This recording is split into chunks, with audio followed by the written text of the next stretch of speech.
ಓಂ ಶಾಂತಿ. ಇಂದಿನ ಪರಮಾತ್ಮನ ಮಹಾವಾಕ್ಯ ಮುರುಳಿ ದಿನಾಂಕ 20/8/2025. ಬಾಪ್ತಾದ ಮಧುಬನ. ಮಧುರ ಮಕ್ಕಳೇ, ಶ್ರೀಮತದಂತೆ ನಡೆದು ಎಲ್ಲರಿಗೂ ಮುಕ್ತಿ ಮತ್ತು ಜೀವನ್ ಮುಕ್ತಿಯನ್ನು ಪಡೆದುಕೊಳ್ಳುವಂತಹ ಮಾರ್ಗದ ಬಗ್ಗೆ ತಿಳಿಸಿ. ಇಡೀ ದಿನ ಮುಕ್ತಿ ಮತ್ತು ಜೀವನ್ ಮುಕ್ತಿಯ ಮಾರ್ಗದ ಬಗ್ಗೆ ತಿಳಿಸುವಂತಹ ಉದ್ಯೋಗವನ್ನು ಮಾಡುತ್ತಾ ಇರಿ. ಇಂದಿನ ಪ್ರಶ್ನೆಯಾಗಿದೆ, ಪರಮಾತ್ಮ ತಂದೆ ಯಾವೊಂದು ಸೂಕ್ಷ್ಮ ಮಾತನ್ನು ತಿಳಿಸಿದ್ದಾರೆ? ಆ ಸೂಕ್ಷ್ಮ ಮಾತು ಬಹಳಷ್ಟು ತಿಳಿದುಕೊಳ್ಳುವಂತಹ ಮಾತಾಗಿದೆ.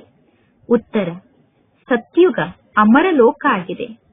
ಅಲ್ಲಿ ಆತ್ಮರು ಒಂದು ಶರೀರವನ್ನು ಚೇಂಜ್ ಮಾಡಿ ಇನ್ನೊಂದು ಶರೀರವನ್ನು ಧಾರಣೆ ಮಾಡಿಕೊಳ್ಳುತ್ತಾರೆ. ಆದರೆ ಸತ್ಯುಗದಲ್ಲಿ ಮೃತ್ಯು ಅನ್ನುವ ಹೆಸರು ಇರುವುದಿಲ್ಲ. ಆದ್ದರಿಂದ ಸತ್ಯುಗಕ್ಕೆ ಮೃತ್ಯುಲೋಕ ಎಂದು ಕರೆಯುವುದಿಲ್ಲ. ಸೆಕೆಂಡ್ ಪಾಯಿಂಟ್, ಶಿವತಂದೆಯ ರಚನೆ ಬೇಹದ್ದಿನ ರಚನೆಯಾಗಿದೆ. ಬ್ರಾಹ್ಮಣರಾದ ನೀವು ಈ ಸಮಯದಲ್ಲಿ ಬ್ರಹ್ಮನ ರಚನೆಯಾಗಿದ್ದೀರಾ. ತ್ರಿಮೂರ್ತಿ ಶಿವ ಎಂದು ಕರೆಯುತ್ತಾರೆ, ತ್ರಿಮೂರ್ತಿ ಬ್ರಹ್ಮ ಎಂದು ಕರೆಯುವುದಿಲ್ಲ. ಇದೆಲ್ಲ ಬಹಳಷ್ಟು ಸೂಕ್ಷ್ಮವಾದ ಮಾತಾಗಿದೆ. ಈ ಮಾತಿನ ಬಗ್ಗೆ ತಂದೆ ನಿಮಗೆ ತಿಳಿಸಿದ್ದಾರೆ. ಇಂತಿಂತಹ ಮಾತಿನ ಬಗ್ಗೆ ವಿಚಾರವನ್ನು ಮಾಡಿ ಬುದ್ಧಿಗೋಸ್ಕರ ಸ್ವಯಂ ಭೋಜನವನ್ನು ತಯಾರು ಮಾಡಿಕೊಳ್ಳಬೇಕು. ಅಂದರೆ ಇಂತಿಂತಹ ಜ್ಞಾನದ ಮಾತಿನ ಬಗ್ಗೆ ವಿಚಾರವನ್ನು ಮಾಡಿ ನಿಮ್ಮ ಬುದ್ಧಿಗೋಸ್ಕರ ನೀವೇ ಸ್ವಯಂ ಭೋಜನವನ್ನು ತಯಾರು ಮಾಡಿಕೊಳ್ಳಿ. ಓಂ ಶಾಂತಿ. ತ್ರಿಮೂರ್ತಿ ಶಿವ ಭಗವಾನ್ ವಾಚ್. ಜಗತ್ತಿನ ಜನ ತ್ರಿಮೂರ್ತಿ ಬ್ರಹ್ಮ ಎಂದು ಕರೆಯುತ್ತಾರೆ. ಪರಮಾತ್ಮ ತಂದೆ ತಿಳಿಸುತ್ತಾರೆ, ತ್ರಿಮೂರ್ತಿ ಶಿವ ಭಗವಾನ್ ವಾಚ್, ತ್ರಿಮೂರ್ತಿ ಬ್ರಹ್ಮ ಭಗವಾನ್ ವಾಚ್ ಎಂದು ಹೇಳುವುದಿಲ್ಲ. ನೀವು ತ್ರಿಮೂರ್ತಿ ಶಿವ ಭಗವಾನ್ ವಾಚ್ ಎಂದು ಹೇಳಬಹುದು. ಜಗತ್ತಿನ ಜನ ಶಿವಶಂಕರ ಇಬ್ಬರೂ ಒಬ್ಬರೇ ಎಂದು ಶಿವಶಂಕರರನ್ನು ಸೇರಿಸಿ ಬಿಡುತ್ತಾರೆ. ಇದಂತೂ ಸೀದಾ ಮಾತಾಗಿದೆ, ಅಂದರೆ ಡೈರೆಕ್ಟ್ ಆದ ಮಾತಾಗಿದೆ. ತ್ರಿಮೂರ್ತಿ ಬ್ರಹ್ಮ ಎಂದು ಹೇಳುವ ಬದಲು ತ್ರಿಮೂರ್ತಿ ಶಿವ ಭಗವಾನ್ ವಾಚ್ ಆಗಿದೆ. ಶಂಕರ ಕಣ್ಣನ್ನು ತೆರೆದ ತಕ್ಷಣ ವಿನಾಶ ಆಗುತ್ತದೆ ಎಂದು ಮನುಷ್ಯರು ಹೇಳುತ್ತಾರೆ. ಅಂದ ಮೇಲೆ ಈಗ ಬುದ್ಧಿಯ ಮೂಲಕ ಎಲ್ಲಾ ಕಾರ್ಯವನ್ನು ಮಾಡಬೇಕು. ಅಂದರೆ ಬುದ್ಧಿಯನ್ನು ಉಪಯೋಗ ಮಾಡಿ ಕಾರ್ಯವನ್ನು ಮಾಡಬೇಕು. ಮೂವರ ಪಾತ್ರ ಕೂಡ ಮುಖ್ಯ ಪಾತ್ರ ಆಗಿದೆ. ಅಂದರೆ ತ್ರಿಮೂರ್ತಿಗಳ ಪಾತ್ರ ಮುಖ್ಯ ಪಾತ್ರ ಆಗಿದೆ. ಬ್ರಹ್ಮ ಮತ್ತು ವಿಷ್ಣುವಿನ ಪಾತ್ರ 84 ಜನ್ಮದ ದೊಡ್ಡ ಪಾತ್ರ ಆಗಿದೆ. ವಿಷ್ಣುವಿನ ಪಾತ್ರದ ಬಗ್ಗೆ ನೀವೀಗ ಅರ್ಥ ಮಾಡಿಕೊಂಡಿದ್ದೀರಾ. ಪ್ರಜಾಪಿತ ಬ್ರಹ್ಮನ ಪಾತ್ರದ ಬಗ್ಗೆ ನೀವೀಗ ಅರ್ಥ ಮಾಡಿಕೊಂಡಿದ್ದೀರಾ. ಈ ನಾಟಕದಲ್ಲಿ ಬ್ರಹ್ಮ, ವಿಷ್ಣು, ಶಂಕರ ಮೂವರ ಪಾತ್ರ ಕೂಡ ಇದೆ. ಬ್ರಹ್ಮನ ಬಗ್ಗೆ ಗಾಯನವನ್ನು ಮಾಡಲಾಗುತ್ತದೆ. ಬ್ರಹ್ಮನಿಗೆ ಆದಿದೇವ ಆಡಮ್ ಎನ್ನುವ ಹೆಸರಿನಿಂದ ಗಾಯನವನ್ನು ಮಾಡುತ್ತಾರೆ. ಪ್ರಜಾಪಿತ ಬ್ರಹ್ಮನ ಮಂದಿರ ಕೂಡ ಇದೆ. ಈಗ ಈ ಬ್ರಹ್ಮನ ಜನ್ಮ ಅಂದರೆ ವಿಷ್ಣುವಿನ 84ನೇ ಜನ್ಮ ಆಗಿದೆ, ಅಥವಾ ಶ್ರೀಕೃಷ್ಣನ 84ನೇ ಜನ್ಮ ಆಗಿದೆ. ವಿಷ್ಣು ಅಥವಾ ಶ್ರೀಕೃಷ್ಣನ 84ನೇ ಜನ್ಮದಲ್ಲಿ ಇವರಿಗೆ ಬ್ರಹ್ಮ ಎಂದು ಹೆಸರನ್ನು ಇಡಲಾಗುತ್ತದೆ. ಅಂದ ಮೇಲೆ ಬ್ರಹ್ಮ ಮತ್ತು ವಿಷ್ಣುವಿನ ಮಾತನ್ನು ನೀವು ಸಿದ್ಧ ಮಾಡಬೇಕು. ಈ ಬ್ರಹ್ಮ ದತ್ತು ಮಗು ಆಗಿದ್ದಾರೆ ಎಂದು ಹೇಳಲಾಗುತ್ತದೆ. ಬ್ರಹ್ಮ ಮತ್ತು ವಿಷ್ಣು ಇಬ್ಬರೂ ಕೂಡ ಶಿವನಿಗೆ ದತ್ತು ಮಕ್ಕಳೇ ಆಗಿದ್ದಾರೆ. ವಾಸ್ತವದಲ್ಲಿ ಮಗ ಒಬ್ಬರೇ ಆಗಿದ್ದಾರೆ. ಲೆಕ್ಕವನ್ನು ಮಾಡಿದರೆ ಬ್ರಹ್ಮ ತಂದೆ ಒಬ್ಬರೇ ಶಿವ ತಂದೆಗೆ ಮಗ ಆಗಿದ್ದಾರೆ. ಬಾಪ್ ಮತ್ತು ದಾದಾ ಅಂದರೆ ಶಿವ ತಂದೆ ಮತ್ತು ಬ್ರಹ್ಮ ತಂದೆ ಇಬ್ಬರನ್ನೂ ಸೇರಿಸಿ ಬಾಪ್ ದಾದಾ ಎಂದು ಕರೆಯಲಾಗುತ್ತದೆ. ಇದರಲ್ಲಿ ವಿಷ್ಣುವಿನ ಹೆಸರು ಬರುವುದಿಲ್ಲ. ಪ್ರಜಾಪಿತ ಬ್ರಹ್ಮನ ಮೂಲಕ ಶಿವ ತಂದೆ ಸ್ಥಾಪನೆಯ ಕಾರ್ಯವನ್ನು ಮಾಡುತ್ತಿದ್ದಾರೆ. ವಿಷ್ಣುವಿನ ಮೂಲಕ ಪರಮಾತ್ಮ ತಂದೆ ಸ್ಥಾಪನೆಯನ್ನು ಮಾಡಿಸುವುದಿಲ್ಲ. ಶಿವನಿಗೆ ಮಕ್ಕಳಂತೂ ಇದ್ದಾರೆ, ಬ್ರಹ್ಮನಿಗೂ ಕೂಡ ಮಕ್ಕಳಿದ್ದಾರೆ. ವಿಷ್ಣುವಿಗೆ ಮಕ್ಕಳಿದ್ದಾರೆ ಎಂದು ಹೇಳಲು ಸಾಧ್ಯ ಇಲ್ಲ. ಮತ್ತು ಲಕ್ಷ್ಮೀ ನಾರಾಯಣರಿಗೂ ಕೂಡ ಬಹಳಷ್ಟು ಮಕ್ಕಳಿದ್ದಾರೆ ಎಂದು ಹೇಳಲು ಸಾಧ್ಯ ಇಲ್ಲ. ಈ ಎಲ್ಲಾ ಜ್ಞಾನದ ಮಾತು ಬುದ್ಧಿಗೋಸ್ಕರ ಭೋಜನ ಆಗಿದೆ. ಅಂದ ಮೇಲೆ ನಿಮ್ಮಷ್ಟಕ್ಕೆ ನೀವೇ ಬುದ್ಧಿಗೋಸ್ಕರ ಭೋಜನವನ್ನು ತಯಾರು ಮಾಡಿಕೊಳ್ಳಬೇಕು. ಎಲ್ಲರಿಗಿಂತ ಜಾಸ್ತಿ ಪಾತ್ರ ವಿಷ್ಣುವಿನ ಪಾತ್ರ ಆಗಿದೆ. 84 ಜನ್ಮದ ವಿರಾಟ ರೂಪದ ವಿಷ್ಣುವನ್ನು ತೋರಿಸಲಾಗುತ್ತದೆ. 84 ಜನ್ಮದ ವಿರಾಟ ರೂಪದಲ್ಲಿ ವಿಷ್ಣುವನ್ನು ತೋರಿಸುತ್ತಾರೆ, ಬ್ರಹ್ಮನನ್ನು ತೋರಿಸುವುದಿಲ್ಲ. ವಿರಾಟ ರೂಪದಲ್ಲಿ ವಿಷ್ಣುವಿನ ಚಿತ್ರವನ್ನು ನಿರ್ಮಾಣ ಮಾಡುತ್ತಾರೆ, ಅಂದರೆ ವಿಷ್ಣುವಿನ ವಿರಾಟ ರೂಪದ ಚಿತ್ರವನ್ನು ನಿರ್ಮಾಣ ಮಾಡುತ್ತಾರೆ. ಏಕೆಂದರೆ ಮೊಟ್ಟ ಮೊದಲು ಪ್ರಜಾಪಿತ ಬ್ರಹ್ಮ ಅನ್ನುವ ಹೆಸರು ಇವರಿಗೆ ಬರುತ್ತದೆ. ಬ್ರಹ್ಮನ ಪಾತ್ರ ಬಹಳ ಸಣ್ಣ ಪಾತ್ರ ಆಗಿದೆ. ಆದ್ದರಿಂದ ವಿರಾಟ ರೂಪದ ಚಿತ್ರದಲ್ಲಿ ವಿಷ್ಣುವನ್ನು ತೋರಿಸುತ್ತಾರೆ, ಅಂದರೆ ವಿಷ್ಣುವಿನ ವಿರಾಟ ರೂಪವನ್ನು ತೋರಿಸುತ್ತಾರೆ. ಚತುರ್ಭುಜ ವಿಷ್ಣುವಿನ ಚಿತ್ರವನ್ನು ನಿರ್ಮಾಣ ಮಾಡುತ್ತಾರೆ, ವಿಷ್ಣುವಿಗೆ ಚತುರ್ಭುಜವನ್ನು ತೋರಿಸುತ್ತಾರೆ. ವಾಸ್ತವದಲ್ಲಿ ಈ ಚತುರ್ಭುಜದಲ್ಲಿರುವಂತಹ ಅಲಂಕಾರ ನಿಮ್ಮ ಅಲಂಕಾರ ಆಗಿದೆ. ಇದೆಲ್ಲ ಬಹಳಷ್ಟು ತಿಳಿದುಕೊಳ್ಳುವಂತಹ ಜ್ಞಾನದ ಮಾತಾಗಿದೆ. ಯಾವ ಮನುಷ್ಯರು ಈ ಜ್ಞಾನದ ಮಾತನ್ನು ತಿಳಿಸಲು ಸಾಧ್ಯ ಇಲ್ಲ. ಪರಮಾತ್ಮ ತಂದೆ ಹೊಸ ಹೊಸ ವಿಧಿಯಿಂದ ಜ್ಞಾನದ ಮಾತನ್ನು ತಿಳಿಸುತ್ತಿರುತ್ತಾರೆ. ಪರಮಾತ್ಮ ತಂದೆ ತಿಳಿಸುತ್ತಾರೆ, ತ್ರಿಮೂರ್ತಿ ಶಿವ ಭಗವಾನ್ ವಾಚ್ ಅನ್ನುವ ಶಬ್ದ ಸರಿಯಾದ ಶಬ್ದ ಆಗಿದೆ. ವಿಷ್ಣು, ಬ್ರಹ್ಮ ಮತ್ತು ಶಿವ ಎಂದು ಹೇಳಲಾಗುತ್ತದೆ.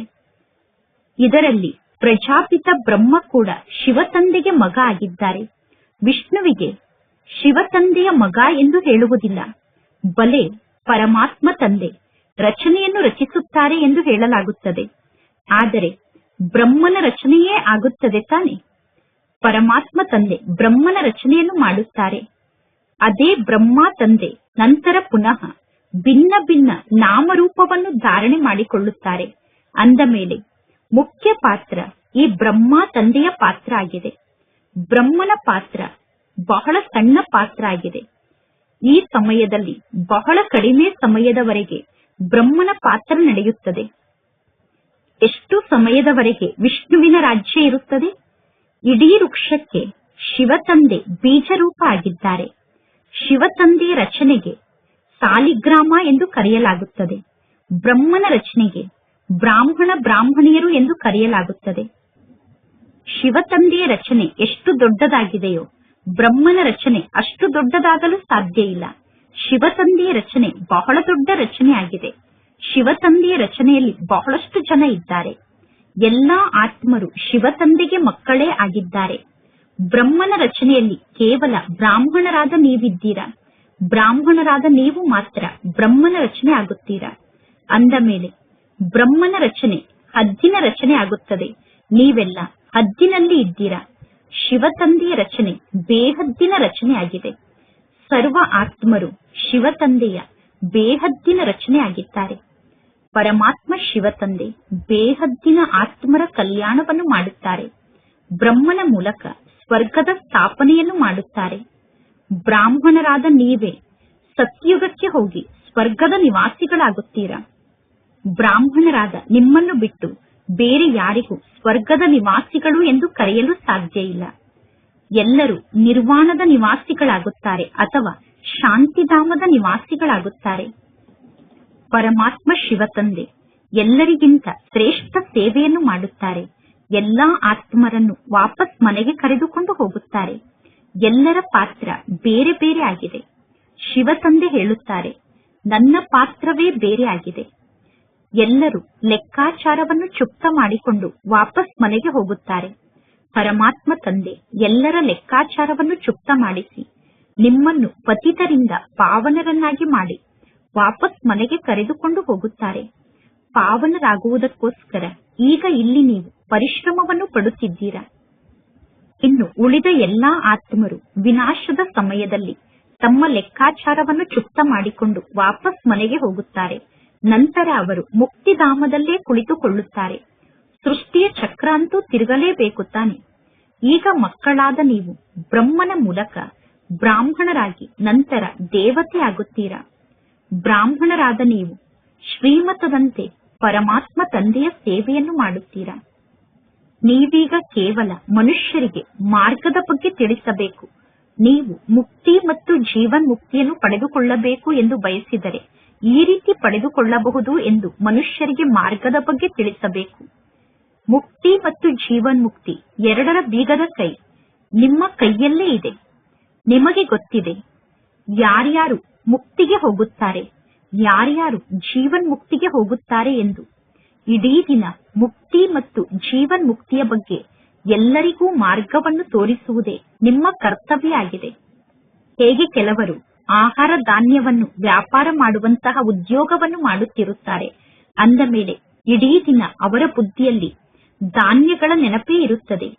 ರಚಯಿತ ಮತ್ತು ರಚನೆಯ ಆದಿ ಮಧ್ಯ ಅಂತ್ಯದ ಬಗ್ಗೆ ಅರ್ಥ ಮಾಡಿಕೊಂಡು ಅನ್ಯರಿಗೆ ಮುಕ್ತಿ ಮತ್ತು ಜೀವನ್ ಮುಕ್ತಿಯ ಮಾರ್ಗದ ಬಗ್ಗೆ ತಿಳಿಸುವುದು ನಿಮ್ಮ ಕರ್ತವ್ಯ ಆಗಿದೆ.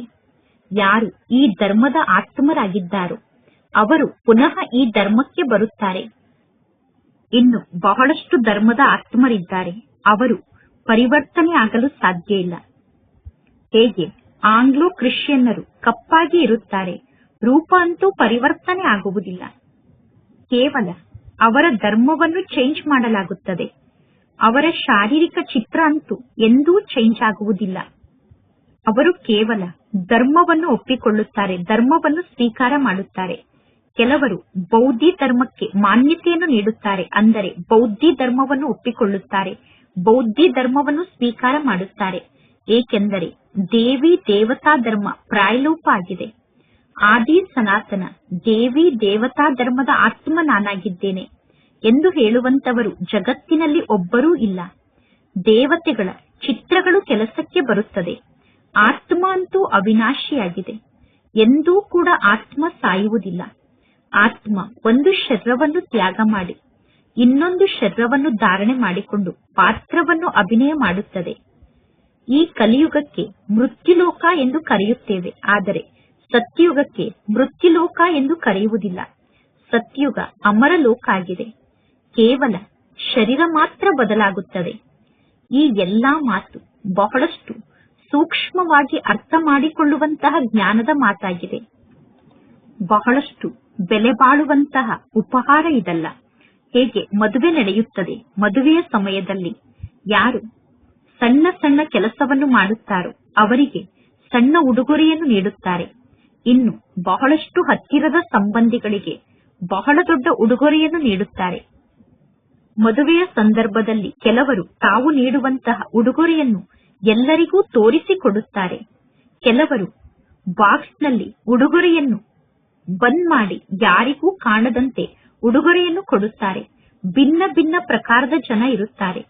ಇಲ್ಲಿ ನಿಮಗೂ ಕೂಡ ಬಹಳಷ್ಟು ಬೆಲೆ ಬಾಳುವಂತಹ ಉಪಹಾರ ಸಿಗುತ್ತಿದೆ. ಏಕೆಂದರೆ ನೀವೆಲ್ಲರೂ ವಧುಗಳಾಗಿದ್ದೀರಾ. ಪರಮಾತ್ಮ ತಂದೆ ವರ ಆಗಿದ್ದಾರೆ. ಪರಮಾತ್ಮ ತಂದೆ ಮಕ್ಕಳಾದ ನಿಮ್ಮ ಶೃಂಗಾರವನ್ನು ಮಾಡಿ ವಿಶ್ವದ ರಾಜ್ಯಭಾಗ್ಯವನ್ನೇ ನಿಮಗೆ ಉಪಹಾರದ ರೂಪದಲ್ಲಿ ನೀಡುತ್ತಾರೆ. ನೀವು ವಿಶ್ವಕ್ಕೆ ಮಾಲೀಕರಾಗುತ್ತೀರಾ. ಮುಖ್ಯ ಮಾತು ಅಂದರೆ ತಂದೆಯ ನೆನಪೇ ಆಗಿದೆ. ಜ್ಞಾನ ಬಹಳ ಸಹಜ ಆಗಿದೆ. ಬಲೆ ಕೇವಲ ಒಬ್ಬ ಪರಮಾತ್ಮ ತಂದೆಯನ್ನು ನೆನಪು ಮಾಡಬೇಕು. ಆದರೆ ನೆನಪು ಅನ್ನುವುದು ತಕ್ಷಣ ಜಾರಿ ಹೋಗುತ್ತದೆ. ಆದ್ದರಿಂದ ನೆನಪಿನ ಬಗ್ಗೆ ವಿಚಾರವನ್ನು ಮಾಡಬೇಕಾಗುತ್ತದೆ. ಏಕೆಂದರೆ ನೆನಪು ಜಾರಿ ಹೋಗುತ್ತದೆ. ಬಹಳಷ್ಟು ಮಕ್ಕಳು ತಂದೆಗೆ ಹೇಳುತ್ತಾರೆ, ಬಾಬಾ ನಿಮ್ಮ ನೆನಪು ಮರೆತು ಹೋಗುತ್ತದೆ ಎಂದು. ನೀವು ಯಾರಿಗಾದರೂ ಜ್ಞಾನವನ್ನು ತಿಳಿಸುವಾಗ ಸದಾ ನೆನಪು ಅನ್ನುವ ಶಬ್ದವನ್ನು ಹೇಳಿ. ಯೋಗ ಅನ್ನುವ ಶಬ್ದ ತಪ್ಪು ಶಬ್ದ ಆಗಿದೆ. ಟೀಚರ್ ಅನ್ನು ಸ್ಟೂಡೆಂಟ್ ನೆನಪು ಮಾಡುತ್ತಾರೆ. ವಿದ್ಯಾರ್ಥಿಗಳಿಗೆ ಟೀಚರ್ನ ನೆನಪಿರುತ್ತದೆ. ಪರಮಾತ್ಮ ತಂದೆ ಸರ್ವಶ್ರೇಷ್ಠ ತಂದೆ ಆಗಿದ್ದಾರೆ. ಆತ್ಮರಾದ ನೀವು ಸರ್ವಶ್ರೇಷ್ಠ ಆತ್ಮರಲ್ಲ.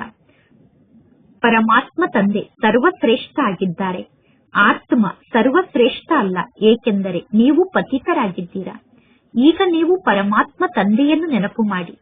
ಟೀಚರ್ ಅನ್ನು ನೆನಪು ಮಾಡಲಾಗುತ್ತದೆ, ತಂದೆಯನ್ನು ನೆನಪು ಮಾಡಲಾಗುತ್ತದೆ, ಗುರುವನ್ನು ಕೂಡ ನೆನಪು ಮಾಡಲಾಗುತ್ತದೆ. ಜಗತ್ತಿನಲ್ಲಿರುವ ಗುರುಗಳು ಕುಳಿತು ಶಾಸ್ತ್ರದ ಬಗ್ಗೆ ತಿಳಿಸುತ್ತಾರೆ, ಮಂತ್ರವನ್ನು ಹೇಳಿಕೊಡುತ್ತಾರೆ. ಪರಮಾತ್ಮ ತಂದೆ ಮನ್ಮನಾಭವ ಅನ್ನುವ ಒಂದೇ ಒಂದು ಮಂತ್ರವನ್ನು ಹೇಳಿಕೊಡುತ್ತಾರೆ.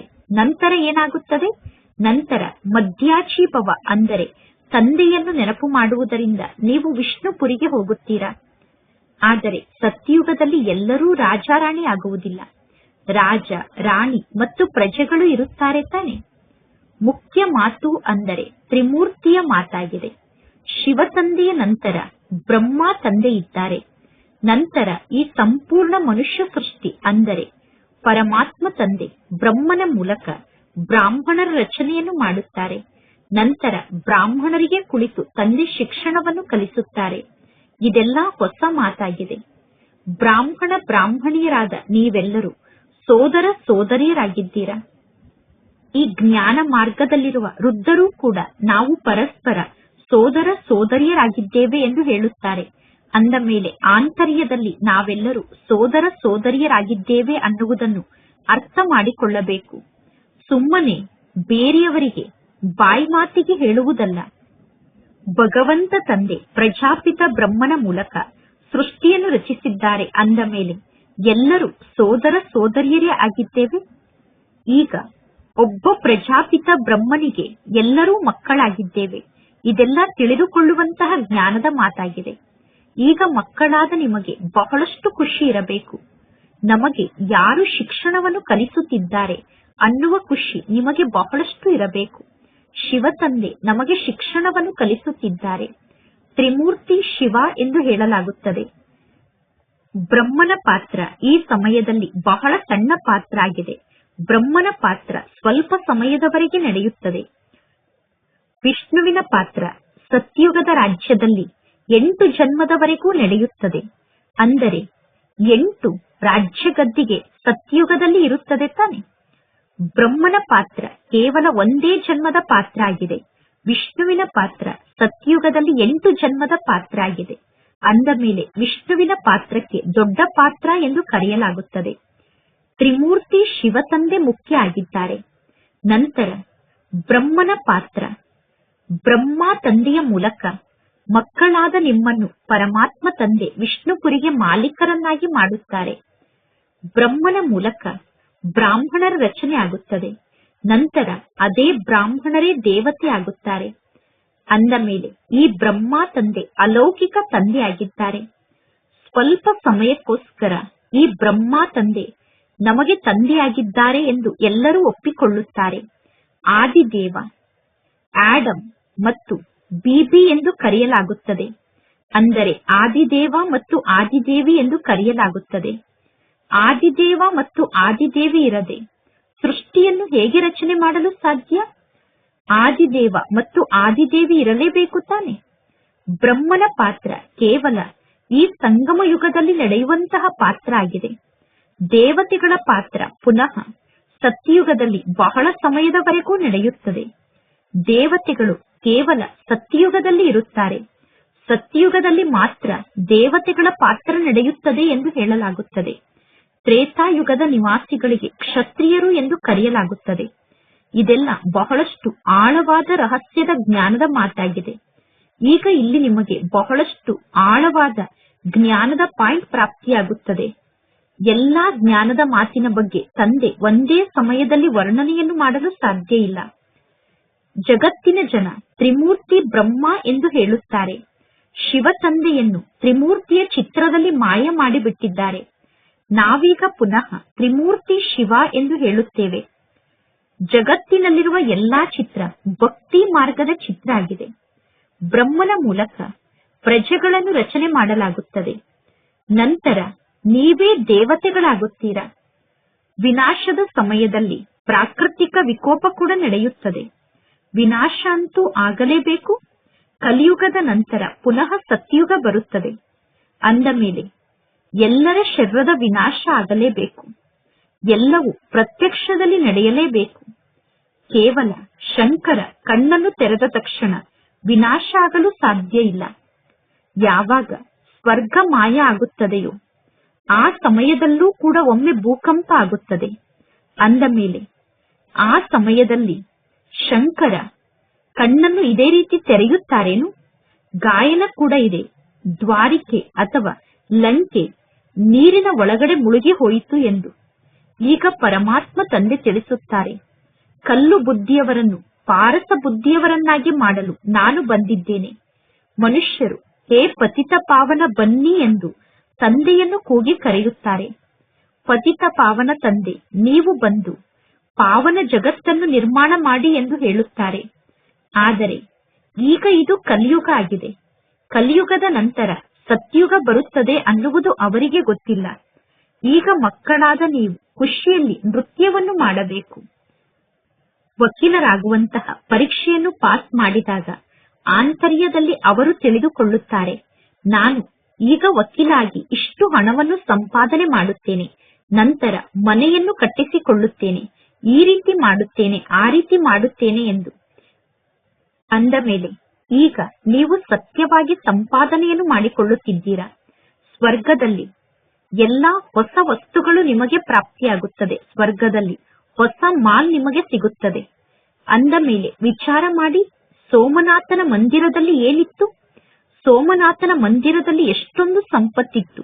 ಆ ಸಮಯದಲ್ಲಿ ಕೇವಲ ಒಂದು ಮಂದಿರ ಅಷ್ಟೇ ಇರಲಿಲ್ಲ. ಸೋಮನಾಥನ ಮಂದಿರ ನಿರ್ಮಾಣ ಆಗಿ 2500 ವರ್ಷ ಆಗಿದೆ.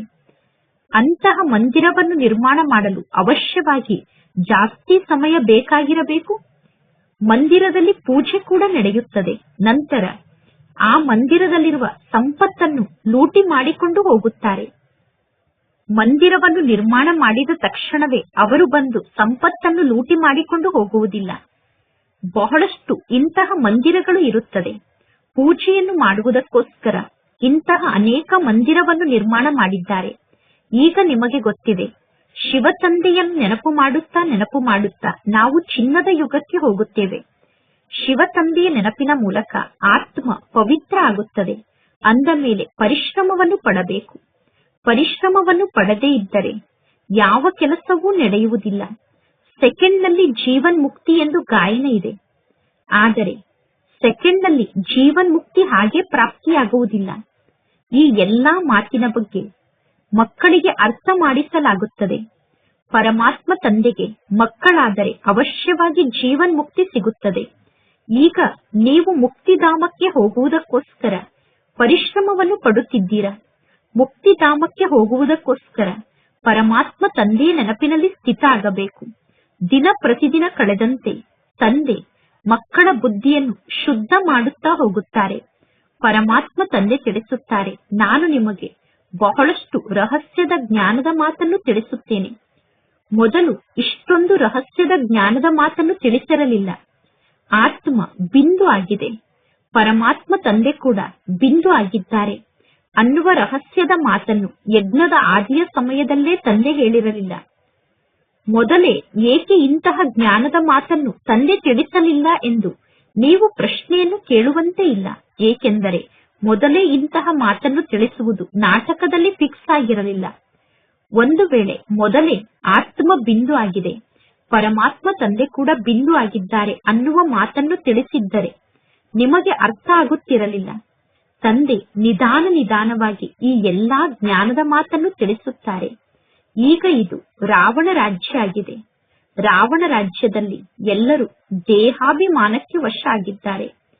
ಸತ್ಯಯುಗದಲ್ಲಿ ಆತ್ಮ ಅಭಿಮಾನಿಗಳು ಇರುತ್ತಾರೆ. ಸ್ವಯಂ ಅನ್ನು ಆತ್ಮ ಎಂದು ದೇವತೆಗಳು ತಿಳಿದುಕೊಂಡಿರುತ್ತಾರೆ. ಸತ್ಯಯುಗದಲ್ಲಿ ದೇವತೆಗಳು ಸ್ವಯಂ ಅನ್ನು ಆತ್ಮ ಎಂದು ತಿಳಿದುಕೊಂಡಿರುತ್ತಾರೆ. ನನ್ನ ಶರೀರ ಈಗ ವೃದ್ಧ ಶರೀರ ಆಗಿದೆ. ಈಗ ಈ ಶರೀರವನ್ನು ತ್ಯಾಗ ಮಾಡಿ ನಾನು ಸಣ್ಣ ಮಗುವಿನ ಶರೀರವನ್ನು ಧಾರಣೆ ಮಾಡಿಕೊಳ್ಳುತ್ತೇನೆ ಅನ್ನುವ ಜ್ಞಾನ ದೇವತೆಗಳಿಗೆ ಇರುತ್ತದೆ. ಆತ್ಮದ ಶರೀರ ಮೊದಲು ಸಣ್ಣದಾಗಿರುತ್ತದೆ, ನಂತರ ಶರೀರ ದೊಡ್ಡದಾಗುತ್ತದೆ.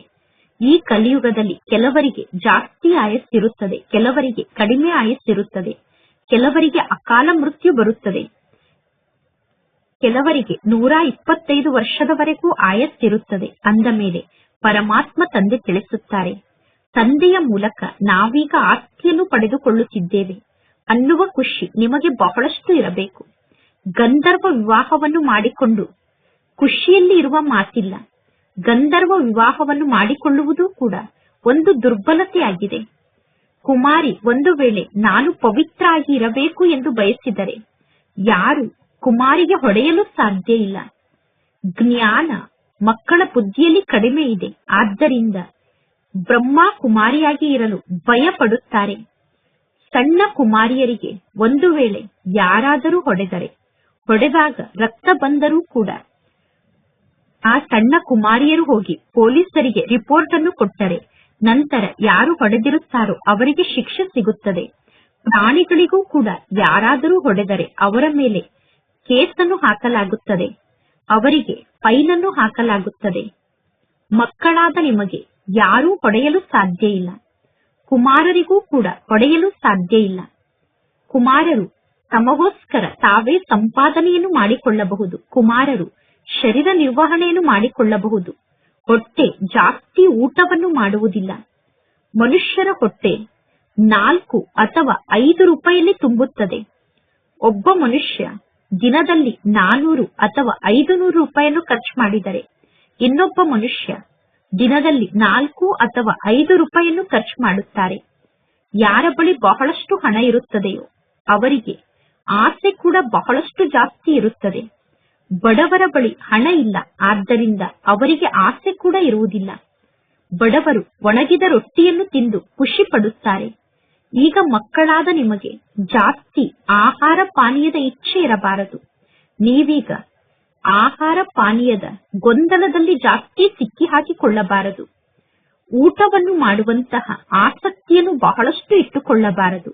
ಈಗ ನಿಮಗೆ ವೆರೈಟಿ ಊಟದ ಆಸಕ್ತಿ ಇರಬಾರದು.